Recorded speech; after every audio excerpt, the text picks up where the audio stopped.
आज सुबह सुबह बड़ी खबरें आ चुकी हैं काफी, और एमसीएक्स की थोड़ी देर पहले ही पता चला कि वो जो नए प्लेटफॉर्म पर शिफ्ट होने वाले थे, जिसकी वजह से इतना सारा एक्साइटमेंट आया था, अब उसे टालना पड़ेगा। कोई पेंडिंग मामला है, सेबी ने सुझाव दिया, कैसे समझे सर इसे, क्या हुआ ये?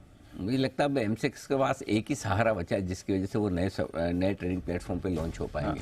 क्या? कोई पूजा हवन मतलब टोना टोटका से आई डोंट नो, मतलब बार बार लगातार कितनी बार कब नहीं अटक रहा है मामला।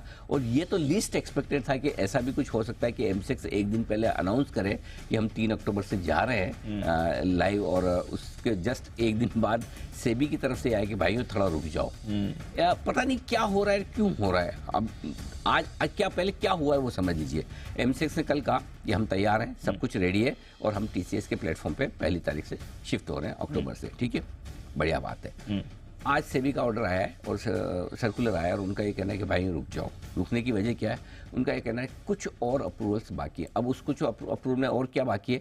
एक मामला इनका मद्रास हाई कोर्ट में चल रहा है, और सेबी का ये कहना है कि मद्रास हाई कोर्ट के फैसले का जब तक निर्णय नहीं आ जाता तब तक आप इसको टाल दीजिए। अब ये बड़ा शॉकिंग और सरप्राइजिंग है कि सेबी को बताना पड़ रहा है एमसीएक्स को कि भाइयों देखो आपका ये मामला चल रहा है, उसके पहले आप शिफ्ट ना हो। मतलब आई डोंट नो, मतलब कुछ तो ऐसा है जो मतलब जो on the face of it दिख रहा है उससे कहीं ज्यादा है। अब वो पता नहीं चल पा रहा है कि क्यों बार बार लास्ट मोमेंट पर आकर एमसीएक्स का नए प्लेटफॉर्म पे जाना टल जाता है। कारण कुछ भी रहे। अब इस बार कारण आपके कोई लीगल केस है। अब ऐसा तो नहीं है कि एमसीएक्स के टॉप मैनेजमेंट को पता नहीं होगा कि लीगल केस चल रहे हैं। क्या उन पे ये प्रेशर है कि वो किसी न किसी तरह से अनाउंस करे जल्दी से शिफ्ट होने का, या फिर ये प्रेशर है कि भाई अनाउंस तो कर दिया लेकिन इन केसेस की वजह से नहीं जा पा रहे। मतलब समझ नहीं आ रहा है एग्जैक्टली हो क्या रहा है। कभी लगता है कि टेक्नोलॉजी रेडी नहीं है। अब सामने टीसीएस है, तो आप ये भी नहीं कह सकते कि टीसीएस के पास टेक्नोलॉजी नहीं है। अब शिफ्टिंग के लिए कुछ इंटरनल अप्रूवल्स बाकी थी। पहले ये कहा जा रहा था इंटरनल अप्रूवल देनी किसको, आपस में आपको देनी है।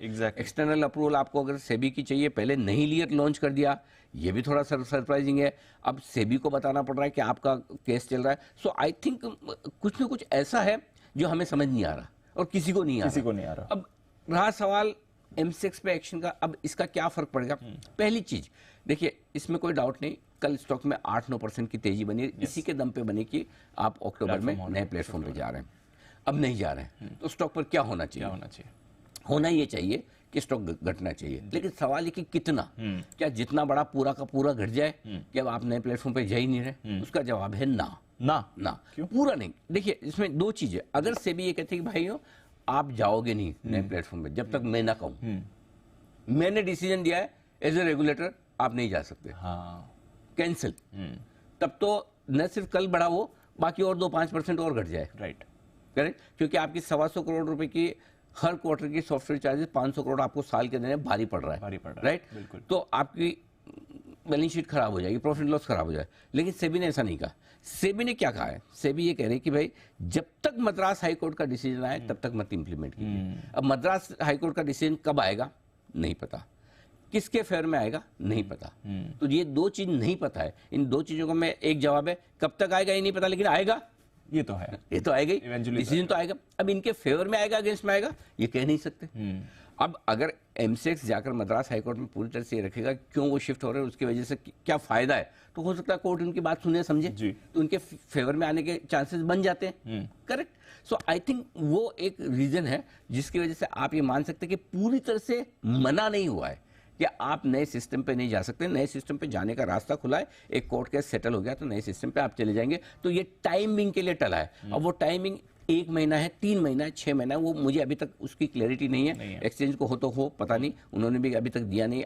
एमसीएक्स को अगर हो सके तो देना चाहिए क्लैरिटी कि कब तक डिसीजन आने की उम्मीद आप करके चल सकते हैं। लेकिन वही होता है कि जहाँ भी कोर्ट में मामला हो सबके पास ये फैसिलिटी होती है, अंडर जुरिडिक्शन है, अभी हम कुछ नहीं बोलेंगे। करेक्ट। सो अब लेकिन इसलिए मेरा ये समझना है कि जितना बढ़ा है उसमें से काफी कुछ गेंस 5-6% घट जाए तो बड़ी बात नहीं, लेकिन ऐसा नहीं कि पूरा का पूरा खत्म हो गया कि आप जाएंगे नहीं। अब खाली इसमें अच्छी चीज क्या है कि एक्सचेंज ने खुद कल सर्टिफाई कर दिया कि हम पूरी तरह से तैयार हैं। सो अब वो इंटरनल अप्रूवल्स, आगे जाने की संभावनाएं होंगी नहीं होंगी, ये सारी चीजें क्लियर होगी। खाली एक कोर्ट केस की वजह से आप अटके हैं। Yes. वो कोर्ट केस जिस दिन क्लियर होगा उस दिन शायद आप स्विच कर जाएंगे। तो नेगेटिव है, लेकिन पहले के कंपेरिजन एमसीएक्स आज से एक महीने पहले जिस सिचुएशन में था, ये इम्प्लीमेंटेशन लागू होगा नहीं होगा, उससे तो आज बहुत बेहतर सिचुएशन में। Correct. तो आई थिंक टाइम बिंग थोड़ा सा खराब है, और इसलिए आज मैंने एमसीएक्स को स्टॉक ऑफ द डे में भी दिया। आप बिल्कुल बजाय तो मैं यहीं पे बताऊं। आइए अभी बता देते हैं बिल्कुल स्टॉक ऑफ द डे, शुरुआती इससे करते हैं। दीप, आज जो लेवल दे रहा हूं मैं कैश के दूंगा लेवल्स, क्योंकि नई सीरीज की शुरुआत हुई, फ्यूचर्स के लेवल तो आना अब शुरू होंगे ढंग से। मतलब ऐसा नहीं नई सीरीज के फ्यूचर तो ट्रेड ही कर रहे थे, लेकिन मैं आपको कैश के लेवल देना चाहता हूँ। एमसीएक्स कैश में 2120 कल के हाई के स्टॉप लॉस के साथ बेचे, 1% के आसपास की रिस्क है। नीचे में 2025 1950 तक के टारगेट, कल का लो 1940 के आसपास का है, वहां तक के टारगेट के लिए आप बिकवाली कर सकते हैं। ये एमसीएक्स मेरा स्टॉक ऑफ द डे है। लेकिन एक चीज ध्यान रखें कि हाँ, जिस दिन ये वापस क्लियर होगा स्टॉक में एक्शन थोड़ा फिर से बनेगा, लेकिन यही कि स्टॉक का 1600-1700 रुपए से लेकर बिल्कुल 2100 रुपए तक भागा इसी के दम पर है। Yes, sir. कि फाइनली आप शिफ्ट होने तो खराब तो होना तय है। खराब तो होना तय है। ओके, ये है आपके लिए एमसीएक्स जहां पर रखनी है आपको नजर, आज इसका मूड खराब होने वाला है।